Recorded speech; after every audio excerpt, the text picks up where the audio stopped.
श्री राधा कृष्णाय नमो नमः। मैं आज आप सबके सम्मुख भगवान श्री कृष्ण के उस संवाद को प्रस्तुत करने वाला हूँ जहाँ पे ब्रज में पुरातन कालों से चले आ रहे उस परंपरा के विरुद्ध भगवान श्री कृष्ण ने नंद बाबा को प्रेरित किया कि वे इंद्र की पूजा ना करके गिरिराज गोवर्धन महाराज की पूजा करें। ऐसा उन्होंने क्या कहा जिसके कारण नंद बाबा और समस्त ब्रजवासियों ने उनकी बातों को सुन के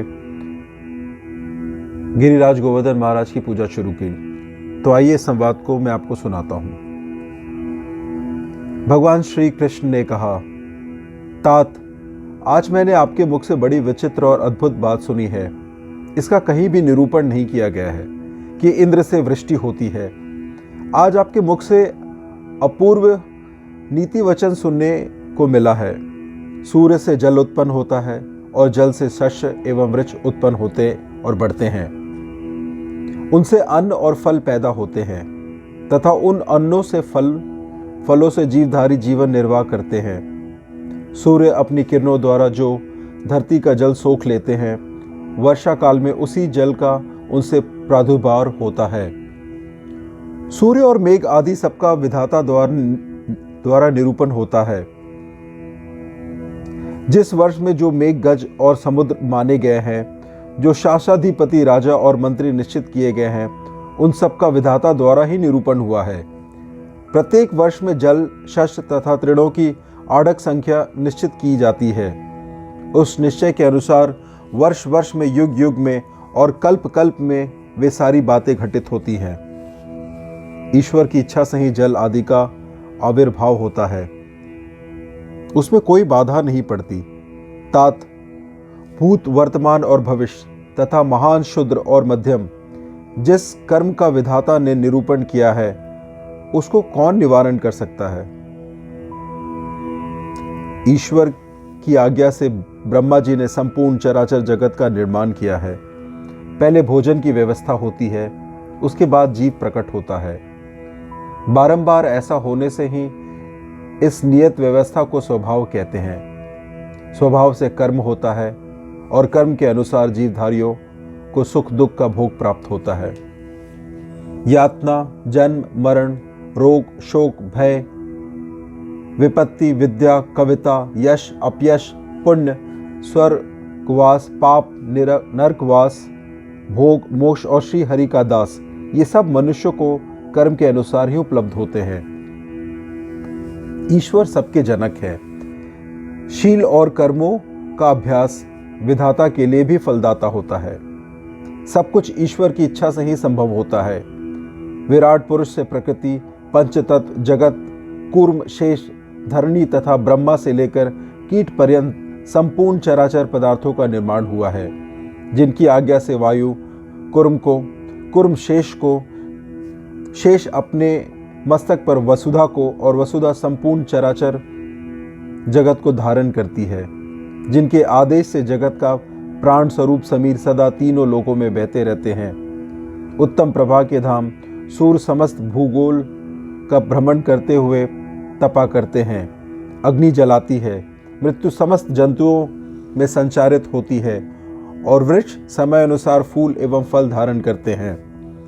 जिनकी आज्ञा से समुद्र अपने स्थान पर विद्यमान रहते और तत्काल ही नीचे नीचे निमग्न हो जाते हैं, उन परमेश्वर का ही आप भक्ति भाव से भजन कीजिए। इंद्र क्या कर सकता है? जिनके लीला मात्र से आज तक कितने ही ब्रह्मांड पैदा हुए हैं और काल के गले में चले गए हैं तथा कितने ही विधाता उत्पन्न होकर नष्ट हो गए हैं, वे परमेश्वर ही मृत्यु की भी मृत्यु हैं, काल के भी काल है तथा विधाता के भी विधाता है। तात, आप उन्हीं की शरण लीजिए, वे ही आपकी रक्षा करेंगे। अहो, जिनके एक दिन रात में 28 इंद्रों का पतन होता है, ऐसे 108 ब्रह्माओं का उन निर्गुण परमात्मा श्री हरि के एक निमेष में ही पतन हो जाता है। ऐसे परमात्मा के रहते हुए इंद्र की पूजा विडंबना मात्र है। नारद, यूं कहकर श्री कृष्ण चुप हो गए। उस समय सभा में बैठे हुए महर्षियों ने भगवान की भूरी भूरी प्रशंसा की। नंद के शरीर में रोमांच हो आया। वे हर्ष से उत्फुल्ल हो सभा में बैठे बैठे नेत्रों से अश्रु बहाने लगे। मनुष्य यदि अपने पुत्रों से पराजित हो जाए तो वो आनंदित ही होते हैं। श्री कृष्ण की आज्ञा मान नंद जी ने वही किया और क्रमशः सब ब्राह्मणों एवं मुनियों का वरण किया। उन्होंने आदरपूर्वक गिरिराज गोवर्धन की समागत मुनीश्वरों की, विद्वानों की, ब्राह्मणों की तथा गौवों और अग्नि की सानंद पूजा की। पूजा की समाप्ति होने पर उस यज्ञ महोत्सव में नाना प्रकार के वाद्यों का तुमुल नाद होने लगा। जय जयकार के साथ शंख ध्वनि तथा हरि नाम के कीर्तन होने लगे। मुनिवर गर्ग ने वेदों के मंगल कांड का पाठ किया। बंदीजनों ने श्रेष्ठ डिंडी, जो कंस का प्रिय सचिव था, सामने खड़े हो उच्च स्वर में मंगलाष्टक का पाठ करने लगा।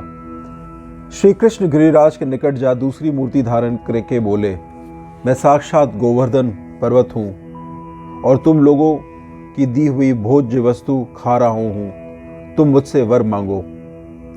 उस समय श्री कृष्ण ने नंद से कहा, पिताजी सामने देखिए, गिरिराज प्रकट हुए हैं, इनसे वर मांगिए, आपका कल्याण होगा।